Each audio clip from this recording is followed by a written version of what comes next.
بھر کی یادگار ہے یہ مجلس عزا، حسین بھر کی یادگار ہے یہ مجلس عزا۔ اچھا، کچھ آداب مجلس ایسے ہیں جن کو مجلس عزا سے پہلے جن کا خیال کرنا ہوتا، بلکہ میں نے ایسی ذرا سرسری انداز سے دیکھ رہا تھا، کچھ آداب کا پہلے خیال کرنا ہے، کچھ درمیانے مجلس خیال کرنا ہے، کچھ کا مجلس کے بعد خیال کرنا ہے۔ تو میں نے دیکھا کہ 80% تو وہ ہیں کہ جن کا پہلے خیال کرنا ہے، یعنی جس وقت مجلس عزا شروع ہو جائے گی تو شاید وہ اس میں اور اس کے بعد جو آخر میں سے 20% بچتے ہیں، 80% آداب وہ ہیں جن کا مجلس شروع ہونے سے پہلے خیال کرنے کو کہا گیا۔ سب سے پہلی تو چیز یہ ہے کہ نیت کو اپنے پاک اور خالص کریں،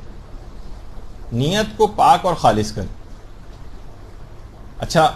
یہ شرکت سے پہلے کرنا ہے۔ بعض اوقات یہ ہوتا ہے کہ ہم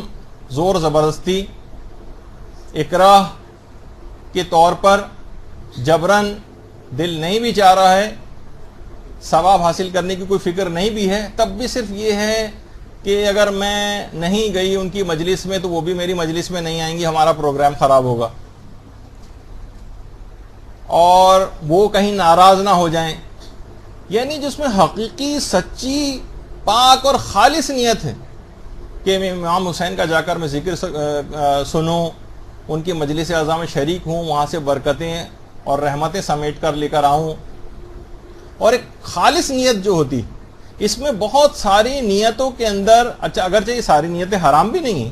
اور بہت سی چیزوں کا بعض اوقات خیال بھی کرنا ہوتا ہے، لیکن میں یہ کہہ رہا ہوں کہ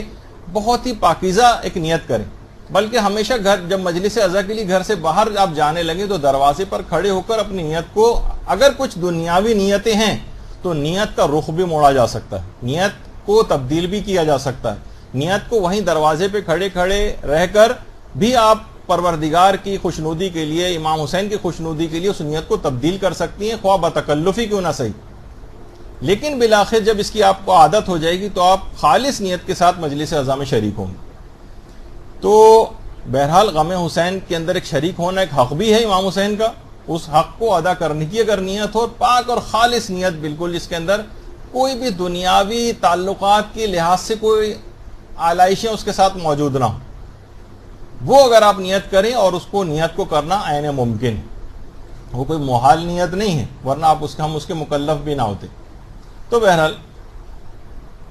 اس کے بعد اگلا جو ادب ہے وہ ہے کہ کوشش کریں کہ وضو کر کے مجلس عزا میں شریک ہوا جائے، وضو کر کے۔ اس سے بڑی برکتیں ہوں گی، بڑی رحمتیں ہوں گی، اور جو کچھ فیض آپ کو مجلسوں سے ملنا ہے وہ بہت آسانی کے ساتھ آپ حاصل کر سکیں گے، اس میں کوئی موانعات نہیں آ پائیں گے، کوئی رکاوٹیں نہیں آئیں گی، اور شیطان سے بھی اس سلسلے میں حفاظت رہے گی۔ اگلا ادب یہ ہے کہ اگر ممکن ہو تو نہا کر اور خوشبو لگا کر صاف ستھرے ہو کر مجلس میں شریک ہوا جائے۔ اس کی ایک وجہ یہ بھی ہے تاکہ دوسرے جو لوگ وہاں پر شریک ہیں ان کو کوئی پریشانی نہ ہو، ان کو کوئی تکلیف نہ ہو، آپ کے پاس سے پسینے کی بو نہ آ رہی ہو، موزے آپ کے سڑے ہوئے نہ ہو جس میں سے بو آ رہی ہو وغیرہ، اس قسم کی چیزوں کا آپ کو علی الخصوص خیال رکھنا چاہیے۔ لوگ یہ سوچتے ہیں کہ نہیں، جیسے کہا جاتا ہے نا کہ بھئی اب روزے دار کی جو منہ کی بو ہے وہ بھی پروردگار کو بہت پسند ہے، تو ہم نے اپنا منہ سڑا کے رکھا ہوا ہے تاکہ جو ہے کیونکہ پروردگار کو پسند ہے۔ نہیں، یعنی اگر جیسے کہا ہے کہ مزدور کا پسینہ ہے اس کو اللہ جو ہے وہ بہت پسند کرتا ہے، تو اب یہ نہیں کہ وہ ہر وقت وہ نہائے نہیں کبھی اور ہمیشہ پسینے والے کپڑے اپنے رکھے۔ تو مقصد کہنے کا یہ ہے کہ یہ نہا دھو کر، تاکہ لوگ کوئی پریشان نہ ہو، اس کی وجہ سے کوئی اس قسم کا کوئی بدبودار خاتون آ کے بیٹھ جائیں تو آپ کو بھی ایک تکلیف ہوتی ہے۔ اس کے بعد ایک اگلا ادب ہے کہ ایک تسبیح ہمیشہ ساتھ لے کر جائیں، تسبیح، اور جب تک مجلس ہو کم سے کم ایک مرتبہ تسبیح حضرت فاطمہ الزہرا سلام اللہ علیہا، اللہم صلی علی محمد وعلی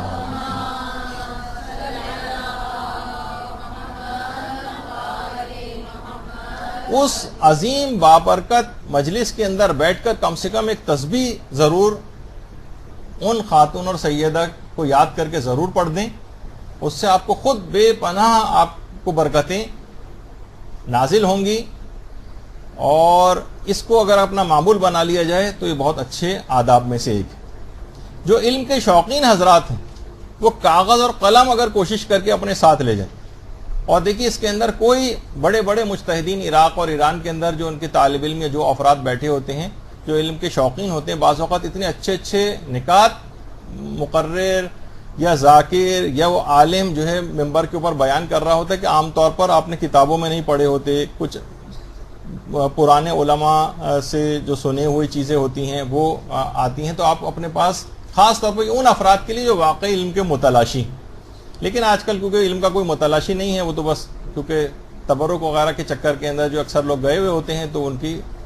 تھیلی البتہ ساتھ میں لے جاتے ہیں کہ اس کے اندر کچھ وہاں سے لانا پڑے، لیکن کاغذ قلم کوئی ساتھ میں نہیں لے کر جاتا ہے. تو اس میں کوئی شرمانے کی بات نہیں ہے، کوئی گھبرانے کی بات نہیں ہے. یعنی اگر آپ اس لحاظ سے دیکھیں، یعنی جو پیغام اسلام ہے وہ اس کو اگر آپ نوٹ کر رہی ہیں اس پہ آپ شرمسار ہو رہی ہیں. اطاعت والے کام میں کیسی شرم؟ یعنی اگر واقعی کسی کو شرم کرنا چاہیے تو گناہوں کے سلسلے میں شرم کرنا چاہیے، مکروہات کے سلسلے میں شرم کرنی چاہیے. ہم شرمانے لگے ہیں، دین کی باتوں میں شرمندگی محسوس کرنے لگے. اسلام پر عمل کرنا ہمارے لیے بعض اوقات باعث شرم بن جاتا ہے. اور اکثر لوگ کہتے ہیں بھئی یہ کیسے ممکن ہے کہ اسلام کے فلاں احکام پر یہاں پر عمل ہو سکے. بہت سارے لوگ اس طرح سے باقاعدہ یعنی ناراض بھی ہونے لگتے ہیں کہ آپ دیکھ نہیں رہے زمانے کے تقاضے جو ہیں کیا ہیں، اور اس میں آپ کہہ رہے ہیں کہ اس بات پہ عمل کیا جائے جبکہ اس پہ عمل ہو سکتا ہے. تو بہرحال کاغذ اور قلم ساتھ لے جائیں اور واقعی وہاں سے ایسی ایسی جو چیزیں ہیں یہ آپ کو نوٹ کر کے لے کے آئیں. خاص طور پر جو تبلیغ کرنے والے افراد ہیں ان کے پاس تو ضروری یہ چیز ہونی چاہیے کہ کون سی کب ان کے خود دماغ میں کوئی ایسا پوائنٹ آ جائے کہ جو کہ ہو سکتا ہے بعد میں بھول جائیں تو اسے نوٹ کر کے رکھیں. اس کے بعد اگلا ادب یہ ہے کہ دوسروں کو بھی مجلس عزا میں شریک ہونے کی تشویق اور ترغیب دلائیں. بھائی میں فلاں جگہ کے اوپر جا رہا ہوں، آپ بھی میرے ساتھ چلیں، میں آپ کو گھر سے پک کر لوں گا، میں آپ کو گھر سے پک کر لوں گی، چھوڑ بھی دوں گی. تو اس طرح سے ایک دوسرے سے باقاعدہ جو تعاون ہوتا ہے، جو قرآن کا حکم ہے اس پہ بھی عمل ہو جائے گا. وَتَعَاوَنُوا عَلَى الْبِرِّ وَالتَّقْوَىٰ، نیکی اور پرہیزگاری کے کاموں میں ایک دوسرے کی مدد کیا کرو. تو مجالس عزا میں دوسروں کو شریک بجائے اس کے کہ خود جائیں، چند ایک افراد کو ساتھ لے جائیں، چند افراد کو واپس چھوڑتے ہوئے چلے جائیں، اس میں کوئی پریشانی نہیں ہے. 1 لیٹر پیٹرول اگر آپ کا خرچ ہو گیا اتنے بڑے ثواب کو حاصل کرنے میں تو یہ بہت ہی سستا جو ہے ایک لحاظ سے آپ چھوٹ گئے، اتنی مہنگی چیز اس کے مقابلے میں آپ نے اپنے نامہ اعمال میں درج کروا لی. اچھا، اسی طرح سے ایک ادب اور بھی ہے جس کا پہلے سے خیال رکھنا ہے، وہ ہے بانیان مجلس اور سامعین وقت کی پابندی کا خیال کریں.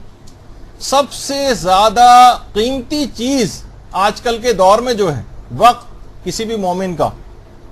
وہ سب سے زیادہ سستا ترین ہو گیا. ایسا لوگ اس کو بے دریغ ضائع کر رہے ہیں. آپ کبھی واقعی وہ جو مائکرو سیکنڈ والی سٹاپ واچ ہے کبھی اس کو آن کر کے آپ دیکھیں کہ وقت کتنی تیزی کے ساتھ گزرتا چلا جا رہا ہے اور آپ کی عمر عزیز ختم ہوتی چلی جا رہی ہے. جس طرح سے برف پگھلتی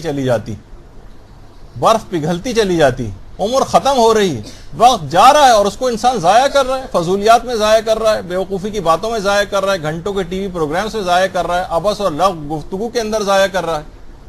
اور یہی چیز مجلس عزا کے اندر بھی ہو رہی ہے کہ جو ٹائم دیا جاتا ہے اس پہ نام بانی مجلس جو ہے وہ شروع کرتا ہے اس کو صحیح طور پر، یا اگر وہ کر بھی دے تو سامعین نہیں آتے، اور ہوتے ہوتے وہی جو بیچارہ چند ایک بیوقوف جلدی آ جاتے ہیں معاذ اللہ، وہی اتنا زیادہ وقت تک جو ہے ان کو بیٹھنا پڑتا ہے اس کے بعد. تو بہرحال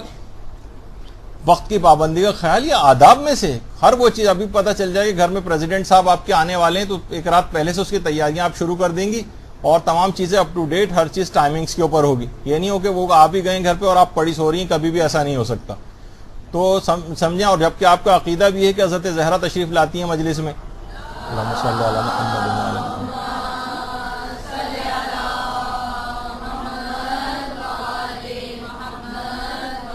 یا معصومین کی آمد اس مجلس کے اندر ہونے والی، اور اس میں جو ہے لوگ جو ہیں اطمینان کے ساتھ جب مرضی ہے جس کی منہ اٹھا کے جو ہے وہ آ رہے ہیں،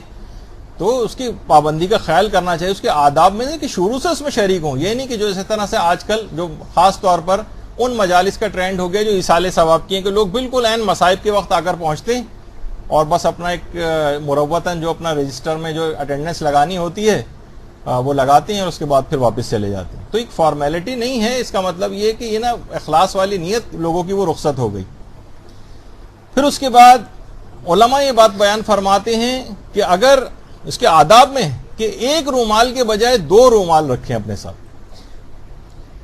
یا ایک رومال اور ایک ٹیشو پیپر, کیونکہ جب انسان گریہ ازاری کرتا ہے تو ناک سے اور جو اس کی رطوبت وغیرہ ہوتی ہے تو اسی سے جس سے اس نے آنسو اپنے صاف کیے, یہ آداب کے خلاف ہے کہ اسی سے اپنی جسم کی کوئی اور ایسی رطوبت کہ جس سے کراہیت انسان کرتا ہو اس کو اسی سے اس کو مخلوط کرے. تو کوشش یہ کریں, کیونکہ دیکھیے یہ جو آپ کے آنسو ہیں کہ اتنا زیادہ اس کا ثواب ہے کہ باقاعدہ ہمارے چھٹے امام جعفر صادق علیہ الصلوۃ والسلام نے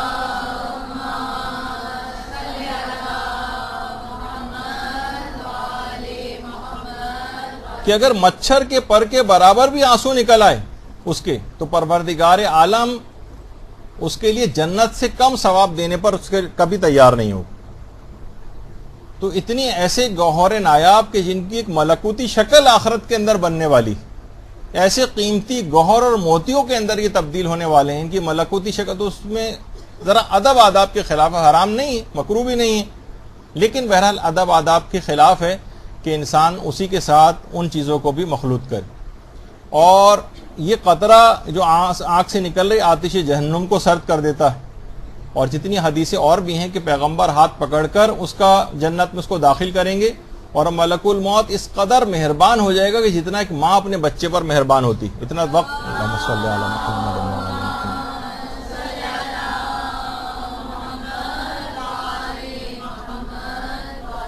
تو اگر ممکن ہو, اور آپ نے اس سے پہلے سن ہی لیا ہے, جو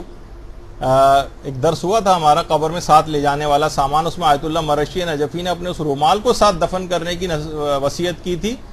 کہ جس میں انہوں نے امام مظلوم کی یاد میں جو آنسو بہائے تھے اور اس کے اندر جذب کیے تھے رومال میں, کہا تھا کہ قبر میں میرے ساتھ دفن کیا جائے. تو اس وجہ سے اس کی بڑی امپورٹنس ہے اور اس میں آداب کا خیال کرنا چاہیے. اسی طرح سے ہر وہ کام اس سے آپ فراغت اختیار کریں جو خشوع و خضوع اور توجہ میں کمی کا سبب بن سکتا ہو مجلس اعضاء میں بیٹھ کر. مثلا رفع حاجت کا اگر کوئی مسئلہ ہے تو آپ اس سے پہلے فارغ ہو کر آئیں, یا مثلا اس کے اندر یہ بھی شامل ہے کہ موبائل فون کو ضرور آپ سوئچ آف رکھیں, اس کو بند رکھیں. تو یہ بہت ضروری ہے, ورنہ کیا ہوگا کہ لوگ بھی متوجہ ہوں گے. اکثر نمازیوں کو بھی مساجد میں پریشانی ہوتی ہے, نماز جماعت میں بولنے لگتا ہے, مجلسوں کے اندر پریشانی ہو جاتی ہے. تو اس کے ادب میں شامل ہے کہ ہر وہ چیز جو کہ مجلس اعضاء میں لوگوں کے توجہ اور خشوع و خضوع کو کم کرنے کا سبب بنے, اس سے آپ فراغت اختیار کریں, کیونکہ یہ اتنی اہم ہے مجلس اعضاء میں کہ ہر قدم پر علماء فرماتے ہیں اس میں شریک ہونے والے کہ ہزاروں لاکھوں گناہ محو ہوتے ہیں, ہزاروں لاکھوں درجات اس کے ہر قدم پہ بلند ہوتے ہیں, اور ہزاروں لاکھوں حسنات اس کے نامہ اعمال میں لکھے جاتے ہیں. اس کی ان تمام چیزوں کی بڑی اہمیت ہے, جو اتنی ثواب اور فضیلت کی حامل چیز ہے, تو ان کی ان آداب کا خیال کرنا چاہیے. اسی طرح سے علماء یہ بھی بات بیان فرماتے ہیں ادب میں ہے کہ ایک دن پہلے سے مجلس اعضاء میں شرکت کرنے کے لیے اپنی جسمانی اور روحانی آمادگی کو پیدا کریں, اپنے مصروفیات کو مینیج کریں. مجلس اعضاء پورے پروگرام میں رکھیں, کل مجھے مجلس اعضاء کو اٹینڈ کرنے کے لیے جانا ہے. یہ ایک جس طریقے سے ایک اہم کام کی بجاوری کے لیے انسان اپنے پروگرام کو بناتا ہے, تو اس کی ایک امپورٹنس دینے کے لیے اپنی جسمانی اور روحانی آمادگی اب پیدا کریں. یہ نہ ہو کہ اس وقت بیزاری کے ساتھ شریک ہونے کے لیے جائیں. پورے پروگرام میں پہلے سے ہوتا ہے تو انسان کو بیزاری نہیں ہوتی. اور خاص طور پر ایک ادب اور ہے کہ چھوٹے بچوں کو ضرور ساتھ لے کے جائیں, جو آج کل ایک بہت بڑی غلطی کی جا رہی. بچے بہت تنگ کر رہے ہیں, بچے بہت زیادہ پریشان کرتے ہیں, مجلس میں جا کے ہمیں سننے نہیں دیتے. اس وجہ سے بچوں کو ٹی وی کے سامنے بٹھا کر, کمپیوٹر کے سامنے بٹھا کر یا اس کے حوالے کر کے والدین جانے لگے. یہ بہت غلط ٹرینڈ ہے, بہت خطرناک ہے. اس سے اپنے پیچھا چھڑانا بہت ضروری ہے. اور بچوں کو اگر خاص طور پر اگر بہت ہائپر ایکٹیو بچے بھی ہیں, ہائپر ایکٹیو ہیں, اس میں بھی آپ کوشش یہ کریں کہ کوئی ایسی ترکیب لڑائیں. خود میرا اپنا ایک طریقہ کار تھا, جب بچوں کو اس طرح سے لے جاتا تھا تو میں کوئی نہ کوئی کلرنگ بک وغیرہ, جب وہ چھوٹے تھے اتنے تو وہ کلرنگ کیا کرتے تھے. ظاہر ہے کہ وہ مجلس اس طور پہ نہیں سن رہے ہیں. جب اور ذرا بڑے ہو گئے تو میں نے ان کو ایک چیز آزمائی ان کے اوپر اور ایک انعام بھی رکھ دیا کہ اگر اتنے پوائنٹ کم سے کم مجلس کے لکھ کر لے کر آؤ گے کہ آج مجلس میں کیا پڑھا، 10 پوائنٹ 20 پوائنٹ 25 پوائنٹ، اس کے مطابق ہی انعام دیا جائے گا۔ اب بچہ جو ہے خاموشی سے بیٹھ کر وہ چیزیں اب کوشش کرے، وہ جو شرارتی بچہ بھی ہے وہ چاہے انعام کے لالچی میں کیوں نہ صحیح، لیکن کیا ہے کہ وہ ان چیزوں کو بیٹھ کے نوٹ کر رہا ہے، اور ظاہر ہے اس کی معلومات بھی بڑھیں گی اور یہ کہ جو آپ چاہتے ہیں وہ بھی ہو جائے گا۔ یا جو اور چھوٹے بچے ہیں، میں ایک ترکیب اور بھی کیا کرتا تھا، سارے اپنے راز بتا دیتا ہوں آپ کو۔ مجھے معلوم ہے کہ مثلا اتنے چھوٹے بچے جو آپ کو پتا ہے کہ ان کے جسم میں پارا بھرا ہوا ہوتا ہے اور چھلانگے لگا، اور ہر بچے کا ہے وہ بڑوں کی طرح سے صوفے پہ تو نہیں بیٹھا رہے گا اور کتاب پڑھتا رہے گا اینک لگا کے ہر جگہ، چھوٹا بچہ جو ہے تو اس کو اس کی جو انرجی ہے اسے کس طرح سے آپ تو اس کو آپ پہلے سے فزیکل زیادہ ایکٹیویٹی میں لگا کے اسے تھکا دیں، اس کے بعد مجلس میں لے جائیں۔ اب وہ خاموشی کے ساتھ وہاں جا کر جو ہے نا تھک ہار کے بیٹھے گا اور خاموشی یا تو سو جائے گا یا بیٹھا رہے گا جو بھی، لیکن اس کو ساتھ لے کر ضرور جائیں، گھر پر چھوڑ کر جانے کی غلطی نہ کریں، یہ آپ اس سے بھی بڑی غلطی کریں گے۔ آپ صرف اپنے لیے کہ ہمیں مجلس صحیح نہیں سننے دیتے بچے اور اس کو اس طرح سے گھر پہ چھوڑ کے جا رہے ہیں، بہت بڑی غلطی ہوگی، تھوڑی سی ڈسٹربنس وہاں پر ہوگی، لیکن حکمتوں سے تو چند ایک میں نے مثال دی، آپ اور اچھا اور سوچ سکتی ہیں کہ کیا طریقہ کار ہم اختیار کریں۔ تو یہ ایک چیز ہے۔ پھر ایک اور چیز کہ اس کا خیال کرنا چاہیے اور یہ پہلے سے آداب میں شامل ہے، وہ یہ ہے کہ جو بھی سواری جس پہ آپ جائیں اس کو صحیح طور پر پارک کریں، یہ راستہ بند نہ ہو، کسی کو کوئی تکلیف نہ ہو۔ ایسی غلط جگہ پہ آپ پارکنگ کر کے چلیں گے کہ درمیان مجلس میں مجلس کو روک کر اعلان کیا جاتا ہے کہ فلاں صاحب گاڑی نمبر یہ، اور یہ سب لوگوں کی جو اتنے ہزاروں لوگ بیٹھے ہیں ان کا وقت بھی ضائع ہو رہا ہے، ذاکر کا ٹیمپو بھی ٹوٹ رہا ہے، اور جو ایک تاثر ایک مجلس کا قائم ہو اس کے اندر بریک آپ کی اس غلطی کی وجہ سے، یہ مجلس کے آداب کے خلاف ہے کہ آپ اس طرح سے سواری کو پارک کیا کہ سب لوگوں کو زحمت میں ڈالا اور مجلس کو آپ نے خراب کیا۔ تو یہ بھی اس سے پہلے کے آداب میں شامل ہے اور یہ بعض اوقات حرام بھی ہو جاتا ہے۔ اسی طرح سے ایک اور چیز اس کی بڑی غلطی آج کل کی جاتی ہے کہ عام چھوٹی چھوٹی گھریلو مجلسوں میں بڑے بڑے اسپیکرز کا استعمال کرنا، بڑے بڑے اسپیکرز، جہاں بڑی مجالس ہوتی ہیں جہاں ضرورت ہے باقاعدہ وہاں تو چلیں ٹھیک ہے، لیکن خود ایران کے اندر بھی جہاں ہاسپٹل کے سامنے سے جب جلوس گزر رہا ہوتا ہے سارے لاؤڈ اسپیکر آف ہو جاتے ہیں، اسکول کے سامنے سے اگر کبھی گزر رہا ہوتا ہے اور اس دن مثلا چھٹی وغیرہ نہیں ہے اور اسکول ہے تو وہاں پر لاؤڈ اسپیکر اور جو اسپیکرز ہیں ان کو آف کر دیا جاتا ہے، اور جب وہ گزر جاتے ہیں وہاں سے پھر اس کے بعد تاکہ کسی کو کوئی مریض کو تکلیف نہ ہو، کسی کے لیے باعث اذیت نہ ہو۔ اور خود ان جو ہمارے جو گھروں چھوٹے چھوٹے گھر ہیں ان کے اندر قد آدم سائز کے اسپیکر لگانا، یقین کیجئے کہ اس سے نہ صرف یہ کہ تبلیغ نہیں ہوتی بلکہ تنفر اور تعصب کا باعث بنتا ہے۔ کتنے ہی افراد ایسے ہیں کہ غیروں کو تو چھوڑیے، اپنے ہمارے انچولی کے اندر رہنے والے لوگوں کی اچھی خاصی اور معقول تعداد ایام اعظم یہاں سے گھر چھوڑ کے اپنے رشتہ داروں کے گھر کسی اور علاقے میں منتقل ہو جاتے ہیں۔ وہ کہتے ہیں بھائی نہ سونے کا کوئی وہ ہے، ہر وقت یعنی ایک بھی مجلس اگر کسی کے گھر پر ہے تو پورے علاقے کو جو ہے نا وہ کئی میل تک اس کی آواز جا رہی ہے، نہ وہ زیادہ تر کسی کو سمجھ آتی ہے وہ باتیں، بس ایک شور جو ہے وہ ہو رہا ہوتا ہے اس سے۔ یہ آداب کے خلاف ہے، اس سے آپ تبلیغ اور اس کا فروغ کا کام نہیں لے رہے بلکہ شاید اس کے لیے ایک بیزاری جو ہے مجلس کے لیے اور غیروں کے لیے تو تنفر اور تعصب کا باعث آپ جو ہے اس کو قرار دے رہے ہیں۔ تو خیر ان چیزوں کا خاص طور پر خیال رکھنا چاہیے۔ اور دیکھیے بہت ساری چیزیں تو ایسی ہیں کہ روایات میں یہ بات آئی ہے کہ اگر تلاوت قرآن بھی لوگوں کی اذیت کا باعث بنے تو خود امام معصوم نے اس کو بھی حرام قرار دیا، تو امام خود کب اس سے راضی ہوں گے؟ آپ خود سوچیے کہ جب امام تلاوت قرآن سے راضی نہیں ہے تو اپنی مجلس سے کیسے راضی ہوں گے کہ اتنے زیادہ شور شرابے میں اس کو کیا جائے۔ اس کے بعد اگلا ادب یہ ہے کہ گھروں کی مجالس میں علی الخصوص اوقات نماز کی اس طرح سے رعایت کی جائے کہ نماز کا وقت آنے سے پہلے پہلے مجلس ختم ہو جائے۔ البتہ اس میں کوئی ویسا بہت سخت ہارڈ اینڈ فاسٹ رول اپنانے کی ضرورت نہیں ہے، کبھی ایسا ہو رہا ہے کسی وجہ سے مجلس ڈیلے ہو گئی اور مصائب کے اوپر ہے تو اور اس کے بعد اذان ہو گئی تو یہ نہیں کہ بس جیسے اکثر لوگ جھگڑا کرنے لگتے ہیں بس فوراً مجلس کو روک دیا جائے، تو یعنی مجلس کو جلدی ختم کر دیا جائے، کیونکہ اول وقت جو ہے جو وقت فضیلت ہے وہ بھی کافی دیر تک رہتا ہے، بس 1 منٹ کے اندر ہی ختم نہیں ہو جاتا، جس کو وقت فضیلت میں بھی پڑھنی تو وقت فضیلت باقی رہے گا۔ کوشش مکمل طور پر یہ کرنی چاہیے کہ مجلس نماز کے وقت سے پہلے ختم ہو جائے، اول وقت سے پہلے۔ لیکن اگر ایسا نہ ہو تو کوئی لڑائی جھگڑے کی فضا نہ ہو، مستحبات والے معاملے اس میں کوئی جھگڑا نہیں کرنا چاہیے۔ تو گھروں میں ہی مجالس کے اندر کوشش کریں. عام طور پر خواتین کو دیکھتی ہیں کہ 11 بجے 12 بجے لوگ مجالس سے واپس آ رہے ہیں, گھر جا کر نماز پڑھیں گے. بھائی وہیں پر انتظام ہونا چاہیے. اور یہ لوگوں کا ایک عذر بھی ہوتا ہے کہ نہ ہم وضو کرنے کی کوئی جگہ کا کوئی انتظام کیا گیا ہے, نہ نماز کا کوئی انتظام کیا گیا ہے, تو کہاں جا کر نماز پڑھیں. تو عام طور پر ایسی جگہوں پر جو ہے کوشش کرنی چاہیے کہ اگر گھر پہ بھی ہے, کہیں صحن ہے, کہیں ہے, نماز کا ایک اہتمام ضرور وہاں پر کیا جائے. اور انتظام سے مراد ہے کہ مثلا سجدگاہیں کی ضرورت ہے, کتنے افراد آئیں گے آپ پہلے سے ارینج کر کے رکھیں. مردوں کی اگر کوئی مجلس ہو رہی ہے تو مثلا کوئی پیش امام, عام طور پہ کوئی عالم دین, دینی طالب علم, اس کا انتظام کریں کہ جو مرد حضرات آئے ہوئے ہیں وہ وہاں پر نماز جماعت قائم کر لیں. تو ایک جب برکتیں نازل ہوں گی تو ہر طرح کی برکت کیوں نہ سمیٹ لیں اس پروگرام کے ذریعے. تو نمازوں کی بھی اس طرح سے پذیرائی اس میں ہو جائے گی. خود اس بات کا احساس کریں کہ خود امام حسین علیہ الصلوۃ والسلام نے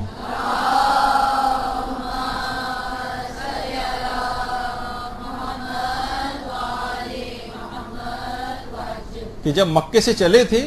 تو کوفے کے لیے تو ایک شخص کو, کچھ علماء فرماتے ہیں کہ حجاج ابن مسروق کو بطور مؤذن ساتھ لیا تھا, اور بعض افراد کہتے ہیں کہ ابو ثمامہ ساعدی یا ابو ثمامہ سیداوی, دونوں طرح کے ان کے جو نام آئے ہیں, تو ان کو آفیشل مؤذن کے طور پر امام نے ساتھ لیا تھا, اور ان کی بہن بھی ان کے ساتھ کاروان میں ہو گئی تھیں. اور عاشورے کے روز جب ظہر کے وقت انہوں نے امام کو وقت نماز یاد دلایا تھا تو امام نے ان کے لیے دعائے خیر بھی کی تھی. اور 9 محرم کو جب خیموں پر عصر کے بعد حملہ ہونے والا تھا تو امام نے کہا کہ نہیں, جنگ کل ہوگی اور میں نماز سے بہت محبت کرتا ہوں. یہ کہہ کر امام نے ایک دن کے لیے جنگ کو مؤخر بھی کیا تھا. اور ظہر کے وقت عاشورے کے روز اپنے بیٹے کو حکم دیا تھا. یہاں پر تو ہمارے یہاں خیر فجر کے موقع پر اذان علی اکبر دی جاتی ہے, لیکن وہ ظہر کے وقت امام نے حکم دیا تھا کہ تم اذان دو. تو اس سے تمام چیزوں میں الگ سے ایک اہمیت واضح ہوتی ہے نماز کی. اگرچہ امام کی نماز قصر تھی میدان کربلا میں, 2 محرم کو امام یہاں پر آئے تھے اور 10 کو شہید ہو گئے تھے, 8 روز میں نماز قصر ہوتی. تو اتنی مختصر ترین جو قصر نمازوں میں بھی اتنی زیادہ تاکید کر کے گئے نمازوں کی, اتنی زیادہ تاکید کر کے گئے, اور اس کے باوجود بھی مجالس عزا کے اختتام پر انہی امام کے نام کی مجلس ہو رہی ہے اور لوگ اسی طرح سے اٹھ کر جا رہے ہیں, نمازوں کو قضا کر رہے ہیں, بغیر وہاں سے نماز پڑھے جا رہے ہیں. اور غروب سے پہلے جب مجلس ختم ہونے والی ہوتی ہے تو سارے حاضرین جب لوگ مساجد کی طرف جا رہے ہوتے ہیں تو ہمارے لوگ مسجدوں سے نکل کر جا رہے ہوتے ہیں. اور اس میں آپ کو میں بتاؤں زیادہ تر افراد وہ ہیں کہ جب خواتین ان کے ساتھ ہوتی ہیں. یعنی یہ آپ لوگوں کا فریضہ ہے کہ اگر آپ پہلے سے مردوں سے کہہ کے رکھیں کہ بھائی فلاں امام بارگاہ کے ساتھ عام طور پر مساجد ہوتی ہیں, آپ بھی وہاں نماز پڑھ لیجیے گا, میں بھی نماز پڑھوں گی, تو مردوں کو فکر نہیں ہوگی, پھر وہ رک جائیں گے آپ کی. اکیلا مرد ہوتا ہے تو پھر بھی وہ نماز کے لیے رک جاتا ہے. خواتین ساتھ ہوتی ہیں تو ان کو لے کے فوراً وہاں سے نکلنا ہوتا ہے, کیونکہ آپ لوگوں کو پریشر ہوتا ہے. آپ لوگوں سے مراد وہ خواتین کی جو کہ کہتی ہیں ہم گھر جا کے پڑھیں گے, اور مختلف بہانے ان کے ہوتے ہیں اس طرح سے. شرعی مجبوری ہو تو ایک الگ بات ہے, لیکن بہرحال آپ کہیں کہ نہیں آپ اطمینان سے نماز پڑھ لیں, میں وہاں بیٹھی رہوں گی یا میں اپنے طور پر نماز پڑھ لوں گی. تو بہرحال نماز کا تاکہ وہ اہمیت کا احساس ہو کہ واقعی آپ نے اس مجلس سے کچھ حاصل کیا جس کے لیے امام نے اتنی قربانیاں دین کے لیے دیں, وہ آپ وہاں پہ قربان کر کے نہ جائیں. اچھا, اب ایک اور مسئلہ یہ ہے کہ مجلس عزا کے لیے بھی پہلے کے آداب میں سے کہ جب تک لوگ جمع ہوں تب تک ایک بہترین قاری قرآن سے اگر آپ تلاوت قرآن کروائیں, جب تک لوگ جمع ہو رہے ہیں آ رہے ہیں, جب تک یعنی ایسے کیوں بیٹھے رہیں, جب تک ایک قاری بہترین آواز میں تلاوت قرآن کرتا رہے. لیکن اس میں کوشش کریں چاہے کہیں سے ارینج کرنا پڑے آپ کو, اچھا قاری یا اچھی کوئی قاری اگر خواتین کی ہیں تو اچھے طریقے سے قرات, جب تک عورتیں, اچھا وہ جو عورتیں پہلے آ گئی ہیں وہ بھی ان کے ساتھ بھی اس لحاظ سے کوئی مسئلہ نہ ہو, تو کوئی بھی اچھا قاری اس کا اگر ارینجمنٹ کیا جائے جب تک وہ تلاوت قرآن کرتا رہے. یا جتنے بھی افراد اب تک مجلس میں آ گئے ہیں ان کے ہاتھ میں کوئی سپارے دے دیے, وہ کم سے کم تلاوت قرآن کرتے رہے, ورنہ آپس میں بیٹھے ایک دوسرے سے بات کر رہے ہوتے ہیں, ایک دوسرے کی شکلیں دیکھ رہے ہوتے ہیں. خواتین ہیں ان کے ہاتھ میں بھی کوئی نہ کوئی اس طرح کی چیز دے دی جائے, یعنی اس کا انتظام اگر وہاں پر رکھا جائے تو تاکہ جو فارغ کوئی نہ بیٹھے اور مسلسل وہاں پر برکتیں نازل ہوتی رہیں. لیکن اگر کوئی باقاعدہ اچھا قاری قرآن ہے، ایک تو ہے کہ کوئی بہت بھونڈی قسم کی آواز والا کوئی وہ بٹھا دیا آپ نے کہ بجائے وہ لوگوں کو راغب کرنے کے، جو کہا جاتا ہے نا کہ بہت سی اذانیں اسلام سے دور لے جاتی ہیں قریب لانے کے وجہ، وہ اس قسم کا کوئی نہ ہو، کوئی اچھی آواز والا قاری اس کو بھی ارینج کیا جائے جب تک لوگ جمع ہوں۔ اچھا وہ اس کو بھی آپ پہلے سے یا تو گائیڈ کر دیں کہ ایسی تلاوت قرآن، ایسی آیات کا انتخاب کرے اور اس کا ترجمہ بھی بتائے کہ جو کہ مقصد امام حسین کو واضح کرتی ہیں، شہادت سے متعلق ہوں اور امر بالمعروف اور نہی عن المنکر سے متعلق ہوں، کچھ ایسی آیات کا بھی انتخاب کرے، قربانی کا جس کے اندر جو ہے وہ تذکرہ آ رہا ہو، دین کے حوالے سے کوئی اس قسم کا اہم پیغام بات آ رہی ہو تاکہ اس سے بھی فائدہ مکمل اٹھایا جا سکے۔ اور آداب میں ایک چیز یہ بھی ہے کہ بزرگوں اور صاحبان علم و فضل کو مقدم کریں۔ ہمارے یہاں عام طور پر ٹھیک ہے علماء جو لباس علماء میں آتے ہیں ان کو تو بہرحال اب تک کی ٹرینڈ ہے کہ آگے لایا جاتا ہے، بزرگوں کو بھی، لیکن ایک چیز اور ٹرینڈ میں شامل ہو گئی ہے وہ کہ بڑے اعلیٰ عہدیدار حکومت کے یا مالدار افراد یا تاجر افراد اور پیسوں والے، ان کو اپنے ذاتی تعلقات بڑھانے کے لیے لوگ جو ہیں ان کی خوشامد کے اندر وہاں پر نظر آتے ہیں، ان کو مقدم کرتے ہیں، ان کو علماء کے پاس لے جا کر بٹھایا جاتا ہے، تو اس سے خود بخود ایک طبقاتی نظام اس طرح سے قائم ہوتا ہے۔ یہ نہ کریں، ہاں صاحبان علم و فضل ہوں، کچھ ہوں، کبھی بھی کوئی غریب متقی افراد ہے اس کو کبھی آپ نے نہیں دیکھا ہوگا اس کو پیچھے سے اٹھا کے آگے اس کے تقوی پرہیزگاری کی وجہ سے آگے لا کر بٹھایا گیا ہو، نہیں کیا جاتا عام طور پر۔ ہاں کوئی مالدار بزنس مین، تعلقات والا، جنرل کرنل ٹائپ کی جو چیز ہوتی ہیں ان کو ذرا زیادہ ان کی خوشامد کی جاتی۔ اور آیت اللہ محسن قرتی، جو آقا محسن قرتی یہ فرماتے ہیں کہ بہرحال جو علم و فضل کے حامل افراد ہوں ان کے مرتبے کی محافظت لوگوں پہ بہت ضروری، کہ وہ خود فرماتے ہیں مداح کا بہت ثواب ہے جو منقبت پڑھ رہا ہے ممبر کے اوپر بیٹھا ہوا، اور ایک عالم جو ہے وہ زمین کے اوپر آ کر بیٹھا ہوا ہے، کہا اس کو کسی نمایاں اور اونچی جگہ پہ بٹھائیں، عالم کوئی کرسی لا کر رکھ دیں وہاں پر آ کر بیٹھ جائے۔ عام لوگوں وہ ٹھیک ہے اس کی اپنی عاجزی انکساری کہ میں لوگوں کے ساتھ ہی بیٹھوں، ایک الگ جگہ پر، لیکن بانی مجلس کی ذمہ داری ہے کہ عالم کے لیے کسی پرومیننٹ اور اونچی جگہ کا انتخاب کرے۔ تو یہ ایک چیز ہے جس کا عام طور پہ خیال رکھنا چاہیے۔ اسی طرح سے کیونکہ بہرحال جو بزرگ ہیں یا جو علماء ہیں ان کو مقدم کرنا، ان کو آگے لانا، یہ خود آپ کی مجلس کے ثواب کو اور بڑھائے گا۔ عورت اور مرد دونوں حجاب کی رعایت کرتے ہوئے مجلس اعظم میں شریک ہو۔ یہ خود ایک بعض اوقات یہ ہوتا ہے کہ مرد صرف چھوڑنے آتے ہیں، چھوڑ کے چلے جاتے ہیں، عورتوں کی مجلس ہے، یعنی اگر کوئی ایسا انتظام ہو یا مردوں کی ہے تو اس میں عام طور پر عورتیں نہیں جاتی ہیں، ان کے لیے نہیں، باقاعدہ ایسا انتظام ہو کہ جو ہے پردے کی رعایت کرتے ہوئے لوگ شریک ہوں۔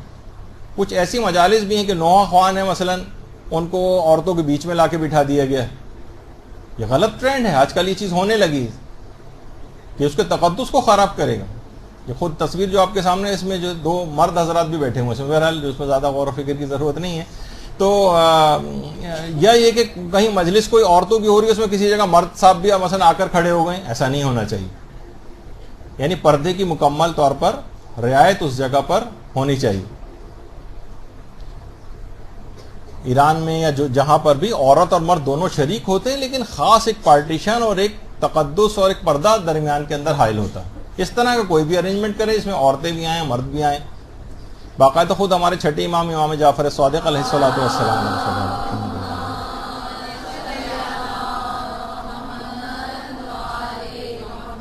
عورت اور مرد دونوں شریک ہوتے تھے۔ روایت میں ہے نا کہ چھٹے امام نے ابو ہارون مکفوف جو مشہور مرثیہ خوان تھے اس زمانے میں، امام کے پاس جب ملنے کے لیے آئے تو امام نے ان کو مرثیہ کہنے کا حکم فرمایا۔ ان کے مرثیے کو سن کر امام نے بہت گریہ کیا، اور امام کے گریے کے ساتھ پردے کے پیچھے بیٹھی ہوئی گھر کی خواتین نے بھی گریہ کرنا شروع کر دیا۔ یعنی اس طرح سے عورت اور مرد پردے کی محافظت کرتے ہوئے ایک ہی مجلس میں شریک ہو سکتے ہیں۔ یہ خود امام کے اپنے گھر کے اندر گھر کی عورتیں تک وہاں پر بیٹھ کر پردے کے پیچھے پوری مجلس جو ہے وہ سنا کرتی ہیں۔ اور جو ہمارے شیخ صدوق نے بھی ہمارے 8ویں امام علی رضا علیہ الصلوۃ والسلام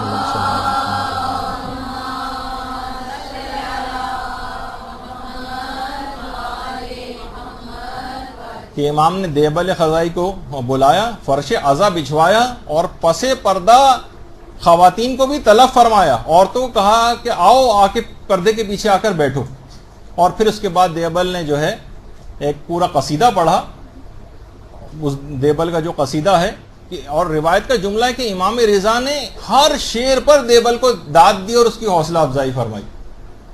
بلکہ امام نے دیبل سے کہا کہ تیرے قصیدے میں 2 بیت 2 شعر ملحق کر دوں تاکہ تیرا قصیدہ مکمل ہو جائے، اور اس کے بعد پھر امام نے 2 اشعار کہہ کے اس کے قصیدے کو بھی مکمل کیا۔ تو یہ ایک بات کا بڑا خصوصی طور پر خیال رکھنا چاہیے۔ اچھا، ایک اور ادب جو خاص طور پر ہے، جو آپ نے شاید اس سے پہلے مشکل ہے کہ کبھی سنا ہو، عزاداری کا سب سے بہترین اور مناسب ترین وقت کون سا ہے؟ ورنہ تو دیکھیے مجلس عزا کبھی بھی منعقد کی جا سکتی ہے، کبھی بھی دن میں منعقد کریں، ہر وقت کرنے، کوئی پابندی نہیں، کوئی نہیں، لیکن سب سے بہترین وقت علماء اور مجتہدین نے جو بات بیان فرمائی ہے، اگر اس پر کبھی عمل ہو سکے تو اس سعادت کو بھی حاصل کرنے کی کوشش کیجیے۔ کہا سب سے بہترین وقت عزاداری کے قائم مجلس عزا کو قائم کرنے کے لیے وہ ہے بین الطلوعین، یعنی صبح صادق سے لے کر جو فجر کا جو ٹائم ہوتا ہے، صبح صادق سے لے کر سورج نکلنے تک کا جو وقت ہوتا ہے وہ بین الطلوعین کہلاتا ہے۔ کہا کہ دن میں کسی بھی وقت عزاداری کی جا سکتی ہے، لیکن کوئی بھی وقت اس سے زیادہ مناسب نہیں۔ ہمارے کتنے علماء ایسے ہیں کہ باقاعدہ میرے پاس میسج بھی ان کے آتے ہیں کہ کراچی میں ہی نماز فجر کے فوراً بعد ان کے گھر میں مجلس عزا منعقد ہوتی۔ اب آپ لاکھ کہیں گے کہ اتنے میں لوگ شریک نہیں ہوں گے اور اتنی تعداد میں نہیں آئیں گے، تو ٹھیک ہے، اور اوقات میں کر لیجئے پھر، لیکن جو سب سے بہترین وقت ہے، آپ حیران ہوں گی کہ آیت اللہ سید محمد حسینی تہرانی یہ فرماتے تھے کہ تاثیر کے اعتبار سے مجلس عزا برپا کرنے کے لیے کوئی بھی وقت بین الطلوعین سے زیادہ بہتر نہیں۔ کبھی اس پہ بھی کر کے دیکھ لیجیے گا، نہیں اتنے افراد شریک ہوں، 5-7 افراد شریک ہو جائیں، گھر کے افراد شریک ہو جائیں، 2-4 افراد شریک ہو جائیں، جیسے کہ ابھی آگے چل کر بھی ان کا تذکرہ ہوگا، لیکن اس فضیلت کی چیز کو آپ حاصل کر لیں گے، کیونکہ وہ وقت ایسا ہے تاثیر کے اعتبار سے بین الطلوعین جو ہوتا ہے، اس میں ملائکہ نازل ہو رہے ہوتے ہیں، رزق انسان کا نازل ہو رہا ہوتا ہے۔ باقاعدہ آغا ہاشم حداد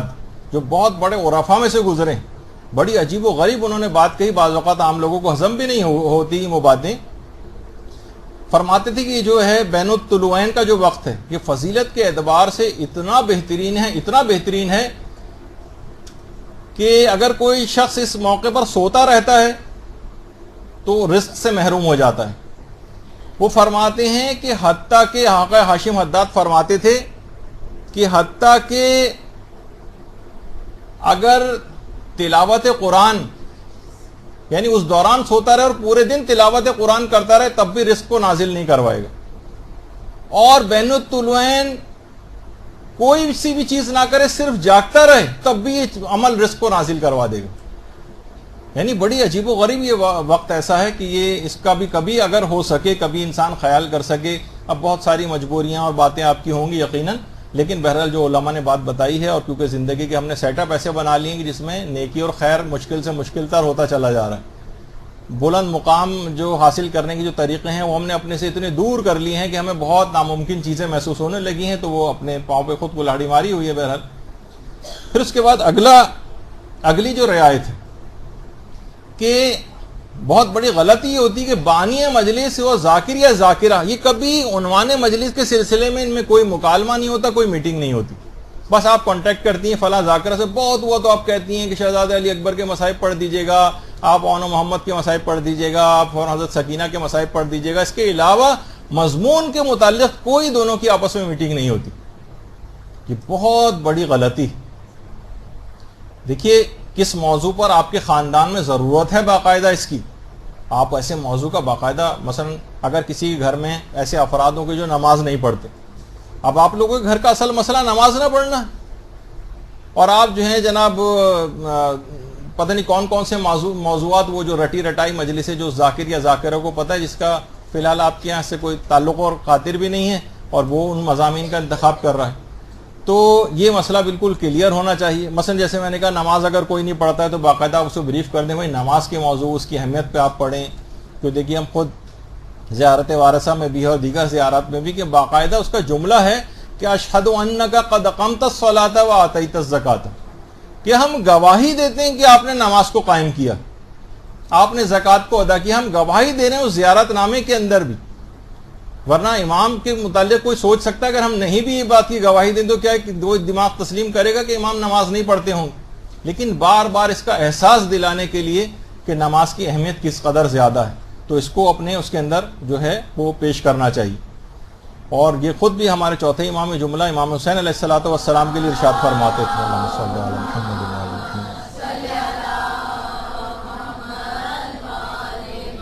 کہ میرے والد امام حسین ہر رات کو 1000 رکعت نماز پڑھتے تھے. چوتھے امام کا باقاعدہ امام حسین کے متعلق جملہ ہے. تو کیسے ممکن ہے کہ ان کا ماننے والا یعنی چند ایک جملے اس طرح کے استعمال کیے جائیں کہ بے نمازی بھی اس کے اندر ذرا چونک جائے, ٹھٹک جائے, پریشان ہو جائے کہ ہاں مجھے بھی نماز پڑھنا. اور کوشش ایک بات کی اور بھی کر لیں کہ جیسے ابھی میں نے مجلس اعضاء کے آداب میں سے ایک چیز کہی تھی کہ تلاوت قرآن شروع کروائی جائے. ایک چیز اور بھی کی جا سکتی ہے, اس میں ورائٹی بھی رکھیں, کبھی تلاوت قرآن ہو جائے یا تلاوت قرآن کے فوراً بعد زیارت عاشورہ, جب تک لوگ جمع ہوں زیارت عاشورہ, جتنی دیر مجلس شروع ہونے ہو جب تک وہ زیارت عاشورہ پڑھنا شروع کر دے. اور اس میں ثواب بھی بتا دیا جائے تاکہ سامعین اس کو سنیں, ورنہ سوچیں گے اچھا کوئی زیارت چل رہی ہے. علماء فرماتے ہیں کہ 10 کروڑ درجات زیارت عاشورہ کو پڑھنے والے کے بلند ہوتے ہیں, اور تمام انبیاء اور رسولوں کی زیارت کا ثواب اس کو ملتا ہے, اور ان تمام لوگوں کے برابر ثواب اسے دیا جاتا ہے جنہوں نے شہادت امام حسین سے لے کر آج تک آپ کی قبر کی زیارت کی. اللہم صلی علی محمد.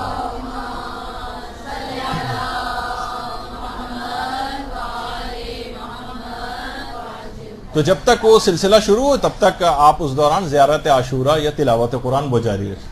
خاص طور پہ ایک اور ادب جس کی آج کل بڑی امپورٹنس ہو گئی ہے, وہ ادبیات کے خلاف بات ہو رہی ہے کہ خواتین مناسب شرعی لباس میں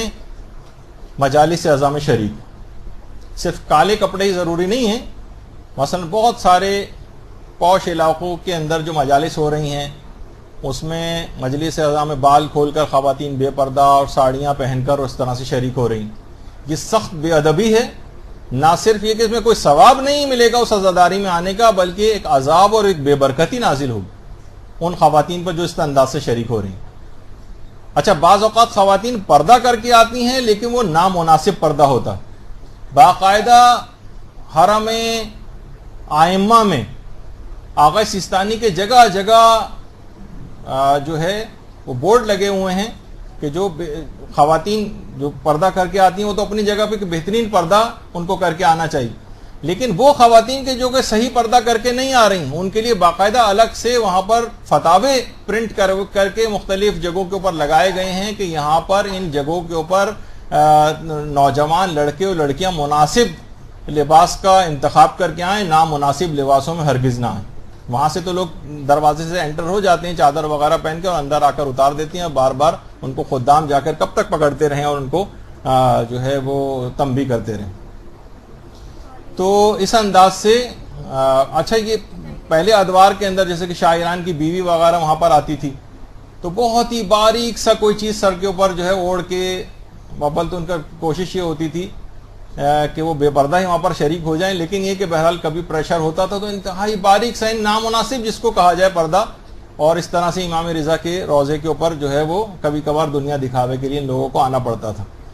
تو اس کا بڑا خصوصی طور پر خیال رکھنا کہ بہترین ایسا لباس, سیاہ لباس کہ جس میں پردے کی کوئی مخالفت نہ ہو, ایسا لباس آپ پہن کر مجلس اعضاء میں شریک. اچھا, اسی طرح سے جو کہ اخلاقیات یعنی جو اس کے آداب میں خاص طور پر عاشورے کے دن کے آداب تو ایک الگ ہی ہیں, دو تو آپ کو تو میں ڈسکس بھی نہیں کر رہا, لیکن ایک خاص طور پر ایک چیز جو آج کل کیونکہ جب سے موبائل فون اور یہ ہر چیز انٹرنیٹ بھی ہمارے ہاتھوں کے اندر آ گیا ہے, اس کے اندر ایک ادب اور بھی ہے خاص طور پر کہ اس دن کوئی بھی انسان اپنے دنیاوی کاموں کے سلسلے میں, اپنے بزنس اور کاروبار کے سلسلے میں بھی جو ہے وہ نہ جائے گھر سے. تو عام طور پہ لوگ چھٹی تو کرتے ہیں لیکن اپنی بزنس ای میلز وغیرہ چیک کرتے رہتے ہیں. یہ ایک بہت بے برکتی کا باعث بنتا ہے, اپنے حد تک کہ میں یہ کہوں کہ بزنس ای میلز بھی عاشورے کے روز چیک نہ کریں. دنیا کے کسی تو اس میں اتنی برکت آپ کی نازل ہوگی, اور بزنس ای میل اس دن مثلا چیک کی ہے کاروبار دنیا کے اندر اس کے لحاظ سے, کیونکہ آج کل کاروبار کے طریقے بھی بدل گئے ہیں, تو یہ بھی اسی کے اندر ہی شامل ہوتا ہے کہ ہم نے ای میل ادھر سے ادھر اپنے اس کے لیے ٹرانسفر کی ہے اپنے بزنس کے لیے, تو اس میں ایک بے برکتی آتی. رزق میں کمی ہوتی ہے بلکہ، تو اس کے ادب آداب کا خیال کریں، خاص طور پر عاشورے کے جو آداب ہیں جو کہ ابھی ہم ڈسکس نہیں کر رہے۔ پھر ایک چیز اور بھی ہے، وہ یہ کہ ذاکر یا ذاکرہ ہرگز بھی بغیر وضو ممبر پہ نہ جائیں۔ جو آپ کے کہنے سننے میں ہوں ان کو تو آپ الخصوص ان کو تو آپ بچوں کو، نوجوانوں کو، یا ایسے ذاکر اور ذاکرہ جن سے آپ کے تعلقات ہیں ان کو وضو ضرور کروا دیں۔ شیطان ان کے اوپر بہت زیادہ حملہ آور ہوگا اور ان کی نیتوں کو تبدیل کروائے گا۔ اور ایک ادب میں سے یہ بھی شامل ہے جو 27واں ادب، کہ مجلس عزا میں جانے سے پہلے صدقہ دے کر جائیں اور آیت الکرسی پڑھ کے جائیں۔ اس کے بہت سارے فائدے ہیں، اور آج کل کے دور میں تو اور زیادہ نظر آ رہے ہیں کہ جبکہ دہشت گردی اور یہ سب کچھ جو ہیں وہ مظالم اور مصائب بڑھتے چلے جا رہے ہیں، اس میں ان کی اہمیت اور زیادہ ہو گئی۔ کوشش کریں کہ جہاں پر بھی مجلس عزا برپا ہو رہی ہو وہاں پر واض و نصیحت دیواروں پر پینافلیکس لگا کر، چادروں کے اوپر لکھوا کر، یا کم سے کم جہاں پر یہ سب چیزیں اویلیبل نہیں ہیں بڑے بڑے کارڈ بورڈ اور جو پیپرز ہیں ان کے اوپر احادیث اگر لکھ کے لگائی جائیں تو بہت ہی اچھا۔ عام طور پہ ہمارے یا زہرا یا حسین یا سلام یا حسین یا امام زمانہ کے متعلق مثلا کوئی بھی ایک چیز لکھ کے سلام ولام وہ پیچھے لگا ہوتا ہے عام طور پر، لیکن میں اس سے بڑھ کر آگے آپ کو ایک بات کہہ رہا ہوں کہ آپ اس کے اوپر ایسی احادیث مبارکہ اور پیغامات لکھ کے لگائیں کہ جو کہ احادیث ہوں کہ اور وہ کوشش کریں کہ اس کے بالکل پیچھے لگائیں جہاں پر ذاکر یا ذاکرہ بیٹھی ہو، کہ مستقل لوگوں کی نگاہ اس حدیث کے اوپر بھی پڑتی رہے۔ یہ خود ایک تبلیغات اور آپ کے برکتوں کو بڑھائے گا۔ یہ بہت اہم چیز ہے، لیکن لوگ عام طور پر اس قسم کی چیزیں تو لگاتے ہیں، لیکن اور یہ بہت ساری اس طرح کی چیزیں ہمارے مدرسۃ القائم کے جو افراد ہیں جو اس سلسلے میں کام کرتے ہیں انہوں نے باقاعدہ ایسی تیار کر کے رکھی ہوئی ہیں، آپ ان سے رجوع کر سکتی ہیں۔ کتنے ہی پینافلیکس اور یہ جس کے اندر ایسی احادیث مبارکہ اور یہ سب کچھ ہیں کہ یہ ڈیکوریٹ کر دیں، اس کو بڑی حکمت کے ساتھ وہاں پر ان تمام چیزوں کو سجائیں کہ وہ جگہ کے اس کی در و دیوار سے بھی امر بالمعروف اور نہی عن المنکر جو ہے وہ ٹپک رہا، اور امام حسین کا جو اصلی اور حقیقی مقصد تھا وہ لوگوں کے سامنے آئے۔ اچھا، اب ایک اور بھی ہے ادب میں سے کہ ایک دوسرے کو شہادت امام حسین کی تعزیت پیش کریں۔ عام طور پر یہ ہوتا ہے کہ لوگ عاشورے کے روز سمجھتے ہیں کہ اس کام کو کیا جائے، نہیں، عام مجالس کے اندر بھی جو مجلس عزا برپا ہو رہی ہے اس میں بھی اس کو تعزیتی الفاظ باقاعدہ اس کو یاد بھی کرنا چاہیے، جو ہمارے پانچویں امام نے ارشاد فرمائے ہیں کہ عظم اللہ اللہم صلی علی محمد وعلی محمد،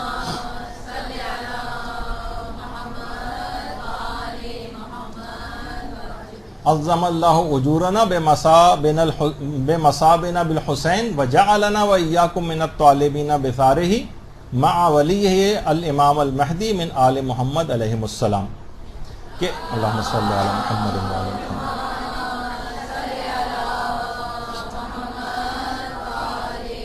ان الفاظ میں پانچویں امام کہتے ہیں تعزیت پیش کی جائے کہ اے خدا امام حسین کی سوگواری اور عزاداری کی برکت سے ہمارے اجر و ثواب میں اضافہ فرما دے،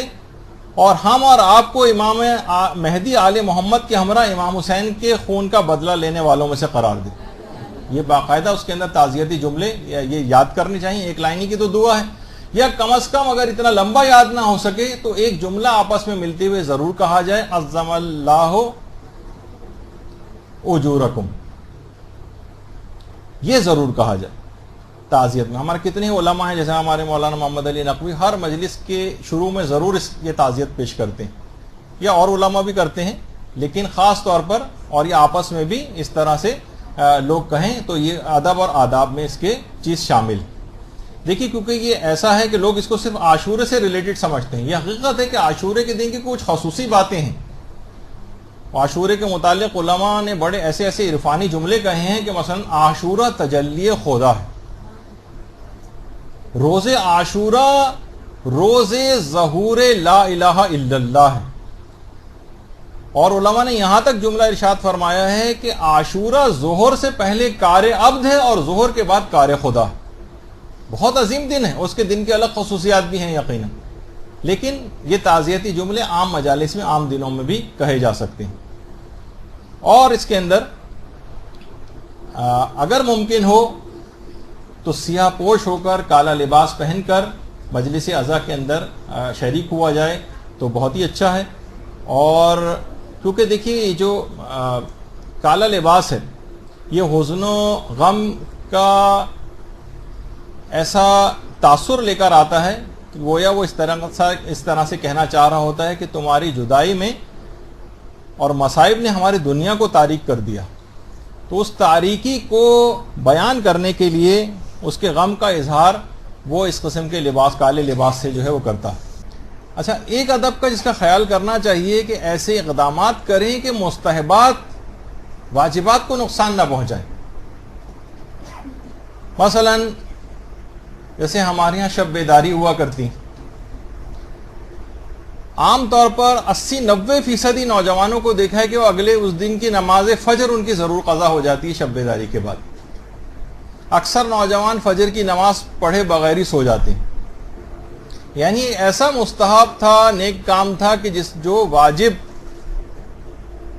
کو نقصان پہنچا گیا. اس سے شب بیداری کی مذمت نہیں ہو رہی، بلکہ ایسے اقدامات کرنے کی مذمت ہو رہی ہے کہ جس کے نتیجے میں واجب یعنی نماز فجر قضا ہو جائے. جو یہاں شہزادی فاطمہ گروپ جو سب سے سینئر موسٹ ہے، ان کا بہت عرصے پہلے، سالوں پہلے ہمارا ایک لیکچر ہوا تھا اس موضوع پر کہ وہ کون کون سے مباحات ہیں جو واجبات کو ضائع کرنے کا پیش خیمہ بن جاتے ہیں، حرام کاموں کا پیش خیمہ ہو جاتے ہیں. ان کی ایک لسٹ تھی باقاعدہ کہ وہ مباحات جو حرام کاموں کا پیش خیمہ بن سکتے ہیں. اس میں بہت ساری مثالیں آئی تھیں. مثلا راتوں کو دیر تک جاگنا مباح کام ہے، لیکن اسی کے ذریعے پھر نماز فجر قضا ہوگی تو یہ مباح حرام کام کا پیش خیمہ بن جائے گا. تو یہ کوشش کرنی چاہیے. اچھا اب تیز رفتاری سے بات آگے بڑھانی ہے. خمس واجب الادا پیسوں کو عزاداری میں استعمال نہ کریں، یہ اس کے آداب میں سے.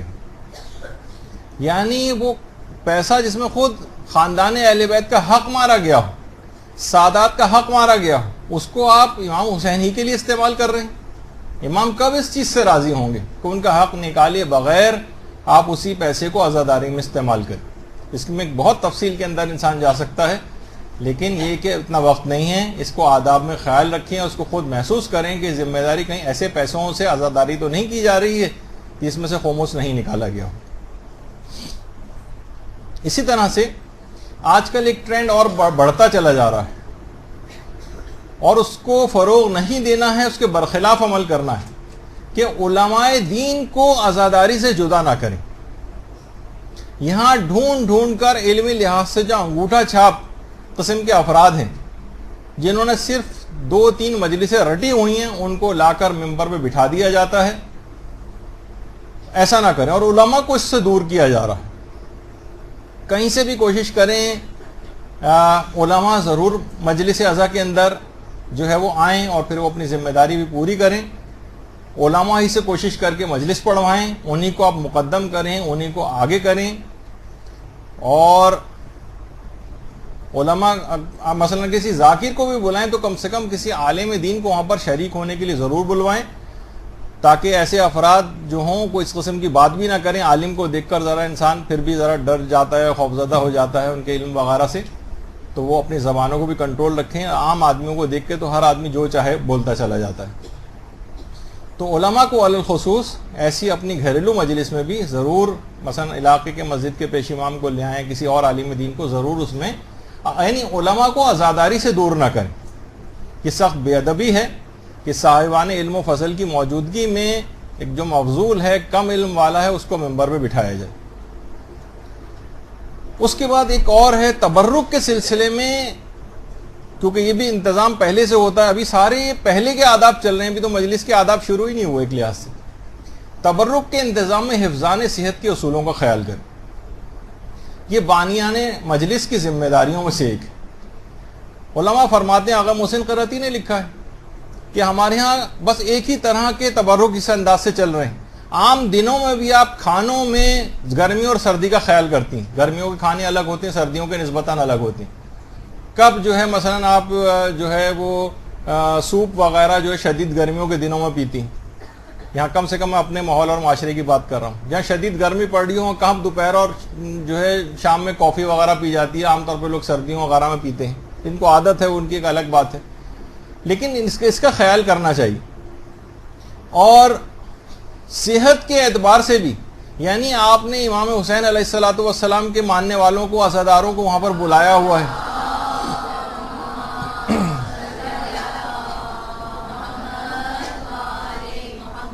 اور ان کو صحت خراب کرنے والے تبرک وہاں پر کھلائے چلے جا رہے ہیں، تیل اور گھی کے اندر تربتر چیزیں دی جا رہی ہیں، گندی جگہوں سے مثلا جو ہے وہ عام طور پر جو ہے وہ تبرک بنوائے جاتے ہیں۔ اس کا خیال کرنا ہے کہ کوئی حفظان صحت کے اصولوں کے مطابق جو ہے وہ جس جگہ پہ بھی تبرک بنایا جا رہا ہے اس کی ہائیجینک کنڈیشن ٹھیک ہونی چاہیے۔ یہ سارے چیزیں ایسی ہیں کہ لوگ عام طور پر اس کا خیال نہیں کر رہے ہیں، اور بازار سے کہیں سے بھی ان کو کسی بھی طرح کا مل جائے بنانے والا، اور وہ کس طرح کے بھی، آپ کو پتہ ہے کہ عام طور پر جو افراد ہوتے ہیں جو یہ کام کرتے ہیں، کون کون سے گندے تیلوں کے اندر جو ہے وہ چیزوں کو پکاتے ہیں اور تلتے ہیں، اور آپ کو لا کر جو ہے وہ نہ صفائی ستھرائی کا خیال وہ لوگ کرتے ہیں، نہ کسی بھی اعتبار سے نہ پاکی ناپاکی کی ان لوگوں کو پرواہ ہوتی ہے۔ یعنی کون سی ایسی مجلس ہو رہی امام حسین اس سے کب خوش ہوں گے کہ ان کے عزاداروں کی صحتیں اس قسم کے تبرکوں سے خراب کی جائیں، اور آپ کہیں کہ نہیں جناب۔ اچھا اتفاق دیکھیے بات کیا ہوتی ہے، آپ کتنا زیادہ کہ مریضوں کی شفایابی کے لیے تبرک کی بڑی اہمیت ہے، اور یہاں تبرک سارے اس انداز کے ہوتے ہیں جو مریض بیچارہ کھا ہی نہیں سکتا ہے، انتہائی اسپائسی، انتہا سے زیادہ اس پہ گھی اور تیل تیر رہا ہوتا ہے، یعنی وہ مریض کے لیے کھانے کا، عام آدمی کے لیے دشوار ہے جو صحت مند ہو، چاہے جائے گا کہ مریض۔ تو بہرحال دیکھیے یہ سب عزادار ہیں، ان کے جسموں کے اندر یہ سب چیزیں پہنچ رہی ہیں، اس کا خیال کرنا چاہیے کہ ہم کیا چیز ان کو سرو کر رہے ہیں۔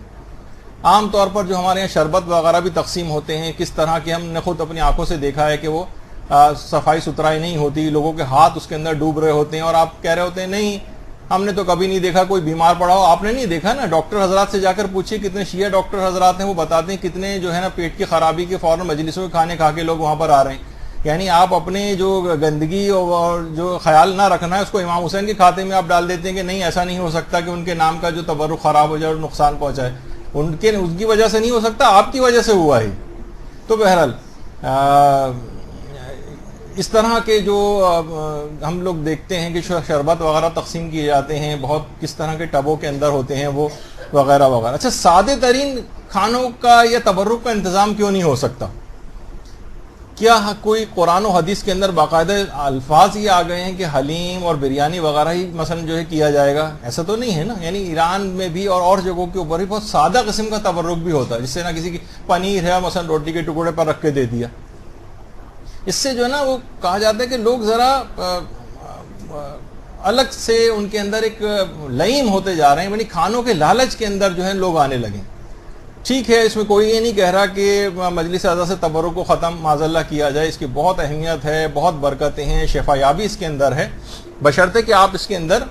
ان چیزوں کی آمیزش جو ہے وہ نہ کریں۔ سادہ ترین اب یہ آپ خود سوچ سکتی ہیں، میں آپ کو یہ نہیں بتاؤں گا کہ سارے میں کھانوں کی لسٹ بھی آپ کو بتاؤں یہاں پہ بیٹھ کے،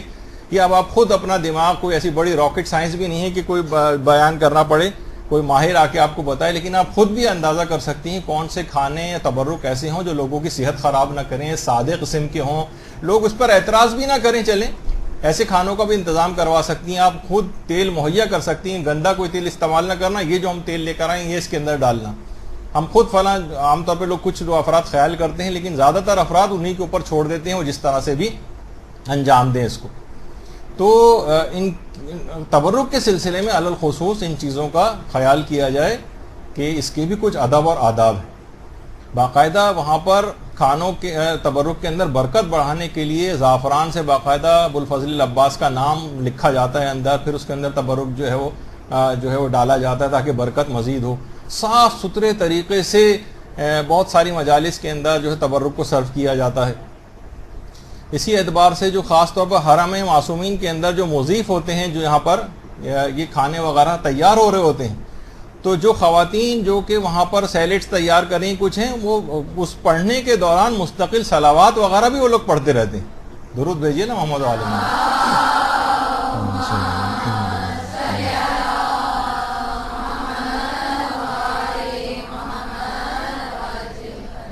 اور انتہائی صاف ستھرے طریقے سے، یعنی باقاعدہ باحجاب خواتین، کہ کوئی غیر شرعی امور کا ارتکاب نہیں ہوتا، جو وہاں پر مہمان خانوں کے اندر جو لوگوں کی ضیافت کے لیے سب نے گلوز پہنے ہوئے ہوتے ہیں، صحیح طریقے سے جو ہے اس کو سرو کیا جاتا ہے۔ وہ دعائیں پڑھ رہے ہوتے ہیں، زیارتیں پڑھ رہے ہوتے ہیں کھانے کو بنانے کے بعد، اس کے بعد، کیونکہ صاحبان ایمان کے جسموں کے اندر ہی کھانا جو ہے وہ جانا ہے، اسی اعتبار سے انتہا سے زیادہ صفائی ستھرائی کا خیال کیا جاتا ہے. یہ نہیں کہ بس جس طرح سے بھی چاہے اس کو سرو کر دیا، جیسے ہمارے ہاں بہت غلط انداز سے جو ہے وہ تبرک وغیرہ کو بنوایا جاتا ہے اور اس کو جو ہے سرو کیا جاتا ہے. اچھا، صرف تبرک کے اندر کوشش یہ کریں کہ فقط ایسا نہ ہو. تو میں نے جیسے کہا کہ بیمار بھی اس کو کھا سکیں، اس طرح کا تبرک ہو. اور یہ بری بات ہوگی کہ آپ کے تبرک کے نتیجے میں کسی عزادار کی طبیعت خراب ہو جائے، اس کو تیزابیت ہو جائے، اس کی بیماری مزید بڑھ جائے. اچھا، تبرک میں ضروری نہیں کہ صرف کھانے کی حد تک رہا جائے، کھانا ضرور رکھیں لیکن ایڈیشن کر دیں کچھ چیزوں کا. اچھی کتابیں تبرک میں تقسیم کریں، یہ بھی تو ممکن ہے نا، اچھی کتابیں انسان تبرک میں تقسیم کر سکتا ہے. اس کے علاوہ مثلا آپ اگر کسی کو حیثیت دی ہوئی ہے، نماز کی چادریں، عام طور پر جو خواتین جس میں دوپٹے میں نمازیں پڑھ رہی ہیں، بال نظر آ رہے ہیں، آپ مجالس میں نماز کی چادریں تقسیم کروا دیں، خواتین کو بنی بنائی. ایسے اسکارف جو ہیں وہ بانٹ دیں. تو یا بہت سے اہم ترین اعمال جو بتائے گئے ہیں، دعائیں بتائی ہیں، ان کی فوٹو کاپیاں جو ہیں وہ تقسیم کروا دیں. یعنی صرف مجلس عزا کا تبرک صرف کھانے کی حد تک ہی رہے، علمی بھی تو، آپ کی روح کی بھی تو کوئی غذا ہے، اس کا بھی تو کوئی انتظام اس مجلس عزا میں ہونا چاہیے نا. زیادہ ہمت دی خصائص حسینیہ جو بھی میں نے اس کا نام لیا، آپ وہ تقسیم کروا دیجئے. لوگوں کی کارآمد جو اور کتابیں ہیں اس طرح سے جو ان کی زندگی کو بنائیں گی وہ تقسیم کروائیں. تو بہرحال بہت ساری اس طرح کی چیزیں ہو سکتی ہیں. تبرک کے سلسلے میں اب مزید بات نہیں، تو آپ خود سوچیے گا کہ اس میں کیا مزید ہونا چاہیے. اگلا ادب یہ ہے کہ صالح خطبہ کی مجالس میں شریک ہوں. اس کی بڑی امپورٹنس ہے. ان کی حوصلہ افزائی ہو، جو نیکوکار ہوں، صالح ہوں، متقی و پرہیزگار ہوں، ایسے افراد کی مجالس کے اندر آپ شریک ہوں، ان کا آپ مجمع بڑھائیں. ہم یہ دیکھتے ہیں کہ فاسق و فاجر افراد، کردار اور عمل جن کا خراب ہوتا ہے، ایسے افراد کی مجالس کے اندر لوگ شریک ہوتے ہیں، ان کے مجمع کو بڑھاتے ہیں. ان کا مجمع نہ بڑھائیں، جو صالح خطبہ ہوں ان کے مجمع کو بڑھانا چاہیے، اس میں جا کر شریک ہونا چاہیے. اگلا 36واں ادب یہ ہے کہ غیر مفید مجلس پڑھنے والے ذاکر یا ذاکرہ کو آپ تنبیہ کریں. باقاعدہ آپ ذاکرین اور ذاکرات سے جا کر فرمائش کریں کہ آپ نے اس موضوع پہ کیوں نہیں پڑھتے، آپ اصلاح کی بات کیوں نہیں کرتے. یقین کیجئے کہ جب کئی افراد ایک ہی بات اس ذاکر یا ذاکرہ سے کہیں گے نا، تو آقا اپنا شیخ محسن علی نجفی جو اسلام آباد میں ہمارے بڑے عالم دین ہیں، انہوں نے صحیح کہا کہ ہر چیز کی ایک مارکیٹ بنانی پڑتی. ذاکرین یہ سمجھتے ہیں کہ شاید جو ٹرینڈ ہم پڑھ رہے ہیں مناظرانہ مجلس ہے، اسی کی مارکیٹ ہے، تو پبلک کی ڈیمانڈ کیونکہ یہی ہے تو ہم اسی طریقے سے مجلس پڑھیں گے. اگر آپ پبلک کی ڈیمانڈ ان کے سامنے یہ پیش کر دیں کہ ہمیں تبلیغی مجلس چاہیے اور 5-10 افراد کے ٹیلی فون ان کے پاس آ جائیں، تو انہوں نے کہا یقین جانیے کہ یہی ڈیمانڈ کے تحت وہ مجلس اپنی پریپیئر کریں گے. یعنی اگر آپ ان سے فرمائش کریں کہ اس موضوع ہی کے اوپر ہونا چاہیے، تو آپ خود دیکھیں گے کہ بالآخر وہ مجبور ہو جائیں گے. تو یہ بار بار جو پبلک کی ڈیمانڈ والا مسئلہ رہتا ہے نا، وہ بھی اس طرح سے حل ہو سکتا ہے. پھر اس کے بعد اگلا ادب یہ ہے کہ خدمت گزارانے جو مجلس ہیں ان کا خصوصی احترام اور اکرام کرنا. اس کے اندر بانی مجلس بھی آ جاتے ہیں، اس میں جو اور خادمان ہیں، ورکرز ہیں، رضاکار ہیں، اسکاؤٹس وغیرہ ہیں، ان کا احترام بھی آ جاتا ہے. ان کی حوصلہ افزائی کے کلمات کہنے چاہیے. آپ خود دیکھتے ہیں کہ وہ لوگ، ہم نے خود دیکھا ہے کہ وہ تلاشی لے رہے ہوتے ہیں اگر، تو لوگ ان سے بدتمیزی اور بدسلوکی کر رہے ہوتے ہیں. وہ اپنی مجلس اعضاء چھوڑ کر آپ لوگوں کو سہولیات پہنچا رہے ہوتے ہیں. بانی مجلس کب سے انتظامات کر رہا ہوتا ہے، اس کے ورکرز نہ جانے کہاں کہاں دھوپوں میں کھڑے ہو کر آپ کے لیے سہولت مہیا کر رہے ہوتے ہیں، اور ہم جو ہے ان کے عزت و احترام جو ہے جیسے کہ کوئی ملازم کی طرح سے ان کو سمجھتے ہیں اپنا. تو ایسا نہیں ہونا چاہیے. اچھا، اب کچھ آداب ایسے ہیں جن کا مجلس اعضاء کے دوران خیال کرنا ضروری. یہ تو سب پہلے کی باتیں تھیں، جس کا خیال کریں. اب مجلس اس وقت شروع ہو جائے،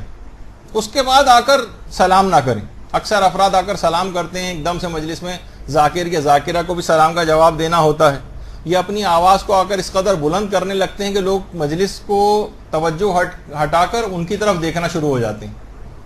تو یہ ادب اور احترام کے خلاف ہے. تو مجلس سے اعضاء میں جب شریک ہوں تو اس طرح سے آ کر بآواز بلند لوگوں کو سلام نہ کریں، کیونکہ مجلس جاری ہو چکی ہے. خاموشی سے آ کر بیٹھ جائیں، آواز کو اپنی بلند نہ کریں کہ لوگ ڈسٹرب ہوں.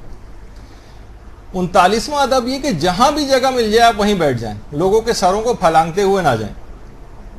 عام طور پر یہ ہوتا ہے کہ سروں کو پھلانگنے میں اور کبھی کسی عزادار کے ہاتھ پہ آپ کا پاؤں آ جاتا ہے, کبھی اس کے کپڑوں پر آپ کا پاؤں آ جاتا ہے, اور اذیت پہنچاتے ہوئے لوگ جو ہے بالکل سب سے آگے آ کر بیٹھتے ہیں. یہ غلط طریقہ کار. ہاں اگر کوئی پریشانی نہیں ہے اور رستہ موجود ہے تو آگے جا کر بیٹھا جا سکتا ہے, لیکن اس طرح سے بیٹھنا بس جہاں جگہ مل جائے وہیں بیٹھ جائیے. اب یہ لوگوں کے سر تو پوری مجلس بھی ڈسٹرب ہوتی ہے اور کسی نہ کسی عزادار کو اذیت بھی پہنچاتے ہیں.